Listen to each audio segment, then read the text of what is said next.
कितीही जड किंवा डायमंडची साडी असू द्या, तुम्ही या पद्धतीने जर लहान मुलींना 6 वारीची 9 वारी साडी नेसवली ना तर कोणतेच प्रॉब्लेम येत नाहीत. त्यांना ही साडी जडही वाटत नाही किंवा त्यांच्या पायामध्ये सुद्धा अडकत नाही. नमस्कार, पुन्हा एकदा आपल्या चॅनलमध्ये खूप सारं स्वागत. लहान मुलींना साडी नेसवताना पहिल्यांदा त्यांना ब्लाऊज आणि इनर घालून घ्यायचे आहे, म्हणजे तुम्ही स्लॅक्स घालू शकता.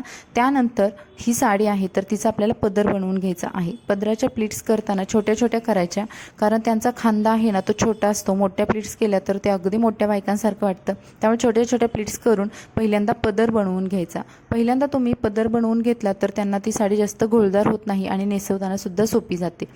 पदराची उंची मोजून घ्यायची, त्यांच्या अगदी गुडघ्याच्या खाली येईल एवढा पदराची उंची ठेवायची आणि इथे आपल्याला एक पिन लावून द्यायची, जेणेकरून आपला पदर हलणार नाही.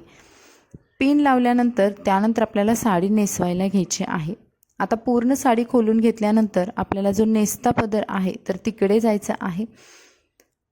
तर बघा, नेसता पदर मी घेतला आणि हा नेसता पदर त्यांच्या बरोबर पाठीमागून आणून घ्यायचा आहे, म्हणजे साडी आपल्याला पूर्ण त्यांच्या पाठीमागून घ्यायची आहे. त्यानंतर त्यांचा जो डावा भाग आहे ना, डावा हात, तर त्या डाव्या हाताला आपल्याला थोडीफार प्रमाणात साडी सोडायची आहे आणि मध्ये आपल्याला गाठ बांधून घ्यायची आहे. गाठ बांधताना गाठ थोडीशी टाईट बांधा, कारण आपण इथे कोणतीही पिन वापरत नाही किंवा कोणतंही दुसरं सेफ्टी वापरत नाही, त्यामुळे गाठीवरतीच आपली साडी राहणार आहे.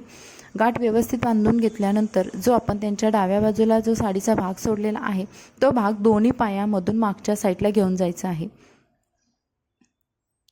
हा भाग मागच्या साईडला घेऊन गेल्यानंतर आपल्याला या भागाच्या प्लीट्स करायच्या आहेत. आता भाग थोडंसं खेचून घ्या, जेणेकरून त्यांच्या डाव्या पायावरती कुठेही साडी लूज राहणार नाही याची काळजी घ्यायची. त्यानंतर त्यांना टर्न करायला सांगायचं आणि टर्न केल्यानंतर हा मागचा जो भाग आहे त्याच्या प्लीट्स बनवायला घ्यायच्या. जसं आपण पदर वगैरे बनवतो किंवा निऱ्या बनवतो तशाच पद्धतीने या प्लीट्स बनवायच्या आहेत. आता काय होतं की काही साडींचा जो सुरुवातीचा भाग असतो ना तर त्याला बॉर्डर नसते. त्यावेळेस आपल्याला काय करायचं आहे की या साडीचा भरपूर प्रमाणात भाग मागच्या साईडलाच काढून घ्यायचा आहे. जिथेपर्यंत आपल्याला बॉर्डर पाहिजे आहे तिथेपर्यंतच आपल्याला साडीचा भाग मागे काढून घ्यायचा आणि हा एक्स्ट्रा झालेला भाग आहे तर तो आतमध्ये खोचायचा आहे. जर तुमच्या साडीला पहिल्यापासूनच बॉर्डर असेल तर तुम्ही अगदी थोड्या प्रमाणात मागचा भाग काढला तरी चालेल. या सर्व प्लीट्स गोळा करायच्या आणि या प्लीट्सचं जे तोंड आहे किंवा या प्लीट्सचा जो समोरचा भाग आहे तर तो आपल्याला लक्षात ठेवायचा आहे की त्यांच्या डाव्या साईडला येईल.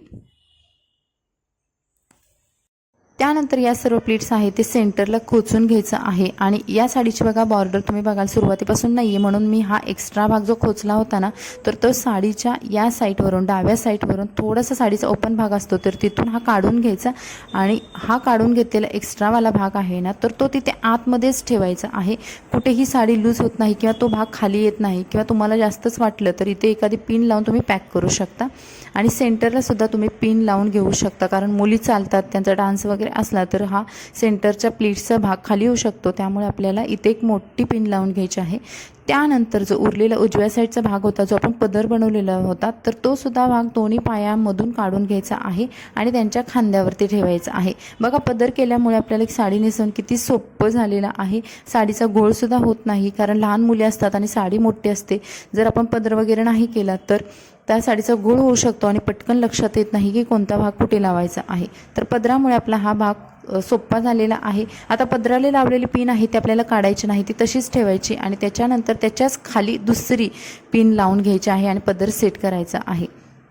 त्यानंतर लहान मुलींचा छोटा जो समोरचा मानेजवळचा भाग असतो तर तो सुद्धा खाली येतो, त्यामुळे ब्लाऊजसोबत तिथे एक पिन लावून घ्यायची आणि त्यानंतर जो येणारा पदर आहे ब्लाऊजच्या मानेजवळून येणारा जो पदर आहे तर तो पदर आपल्याला निऱ्यांच्या खाली, म्हणजे मागे जे आपण प्लीट्स केले होते त्याच्या खाली पिनने लपवून घ्यायचा आहे आणि तिथे एक पिन लावून सिक्युअर करायचा आहे. अगदी टाईट खेचून घ्यायचा हा भाग, त्यामुळे त्यांच्या मानेजवळच्या ज्या पदराच्या प्लीट्स आहेत त्या खाली येणार नाहीत. त्यानंतर समोरची साडी अशी उरलेली आहे दोन्ही पायांच्या मध्ये, तर साडी भरपूर असते त्यामुळे आपल्याला इथे भरपूर साऱ्या प्लीट्स मिळतात, 4 ते 5 प्लीट्स मिळतात आणि या प्लीट्स करून घ्यायच्या आहे, म्हणजे आपल्याला निऱ्या करून घ्यायच्या आहेत. लक्षात ठेवायचं आहे निऱ्याचं तोंड आहे ना ते पुन्हा आपल्याला अपोजिट साईडला ठेवायचं आहे, म्हणजे उजव्या साईडला. आपण नॉर्मली निऱ्या आपल्या डाव्या साईडला ठेवतो तर अशा पद्धतीने न करता आपल्याला उजव्या साईडला या निऱ्यांची तोंड ठेवायची आहेत आणि ते तिथे मध्ये खोचून घ्यायचे आहेत. आणि त्यानंतर साडीचा जो खाली घोळदार भाग तयार होतो त्यामधली सेंटरचा भाग आपल्याला उचलून घ्यायचा आणि तिच्या बरोबर डाव्या हाताच्या थोडं पुढे अशा पद्धतीने हा भाग खोचून घ्यायचा आहे. इथे आपल्याला थोडीशी मेहनत घ्यावी लागते, म्हणजेच इथे की आपल्याला बॉर्डर आहे ती समोरची व्यवस्थित यायला पाहिजे, म्हणजे प्लेन यायला पाहिजे, हे लक्षात ठेवायचं. आणि हा जो खोचलेला भाग आहे तो सुद्धा आतमधल्या साडीसोबत पिनने सिक्युअर करायचा. लहान मुलींचा बऱ्याच वेळा साडीमध्ये पाय अडकतो किंवा साडी घोळदार होते पायाजवळ, तर काय करायचं, पायाच्या वरची म्हणजे समोरची आणि मागची जी बॉर्डर आहे ती एका ठिकाणी गोळा करायची आणि तिथे एक पिन लावायचे, म्हणजे त्यांचा जो भाग आहे साडीचा गोलदार होणार नाही किंवा त्यांची साडी पायामध्ये अडकणार नाही. त्यानंतर ब्लाऊजवरच्या सर्व प्लीट्स आहेत ते हाताने व्यवस्थित करून घ्यायचे आणि ती आपली साडी डन झालेली आहे. आणि हा आहे फायनल लुक. लहान मुलींना अशा पद्धतीच्या साड्या नेसवण्यासाठी तुम्ही कमर बेल्टचा वापर करा, जेणेकरून त्यांच्या प्लीट्स आहेत त्या हलणार नाहीत. पदरसुद्धा तुम्ही कमरपट्ट्यामध्ये टाकू शकता, जेणेकरून तो मागे गोलदार होणार नाही. तर मी मागे पदराला एक पिन लावलेली आहे आणि इथे हा आपला लुक कंप्लीट झालेला आहे. तर मैत्रिणी कसा वाटला कमेंट्समध्ये नक्की सांगा. व्हिडिओला लाईक करा, चॅनलला सबस्क्राईब करा.